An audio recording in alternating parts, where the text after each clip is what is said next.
After the Russian government was overthrown by the Bolsheviks in late 1917, the Entente sought to intervene. This saw soldiers from those nations enter Russia across numerous fronts. This was in order to secure resources, bolster their allies, and prevent either from falling into German hands. In Russia's Far East, Japan led a major intervention which saw it invade Siberia and occupy all of these lands. And given Japan's antagonistic history with Russia and its hatred of all things communist, why didn't it use the opportunity to take Siberia for itself? So when Russia left the First World War in 1917, the Entente were quite concerned. The largest army had just left, and soon afterwards its new leaders had handed the Central Powers all of this. And so France, Britain and later the United States opted to intervene. At first, Japan was very reluctant to get involved with intervening in Russia. And this was because if things went wrong, it may have found itself caught up in a major land war near its borders. And as such, the Japanese government chose to sit it out. That was until the Entente decided to go in without them. Britain, Canada and the United States wanted to secure Vladivostok and so made plans to occupy the region around it. Japan didn't want to be left out and so quickly agreed to join the invasion in 1918. It was asked to provide about 10,000 men for the operation, which they did, followed by a further 60,000 men, just to be sure. Such a large force concerned the British and the Americans, who felt that maybe Japan wasn't just looking to secure a port for trade. The plan had just been to occupy these lands to secure the port. However, Japan kept on pushing and by 1920 they were up to here.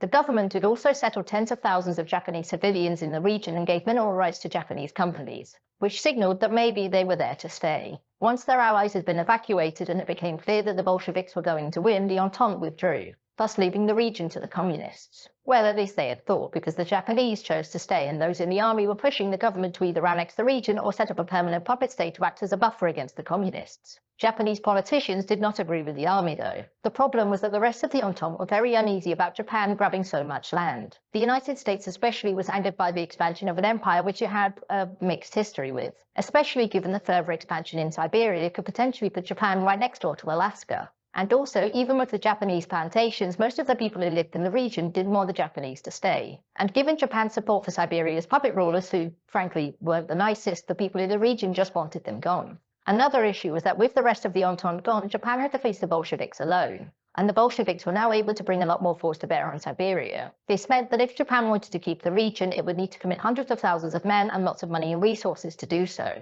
Furthermore, to make things more complicated, the Japanese government didn't trust the army. There were concerns that generals were lying about casualty rates and what the Bolsheviks could actually do to retake Siberia. And since they weren't 100% sure, they weren't going to risk it. And so the Japanese government agreed to withdraw and left Siberia in 1922. And in the end, this was something that the Japanese weren't too upset about, because its somewhat light intervention in the First World War had seen the country gain Germany's colonies in the region for very little effort, meaning that by the 1920s, Japan had still come out ahead.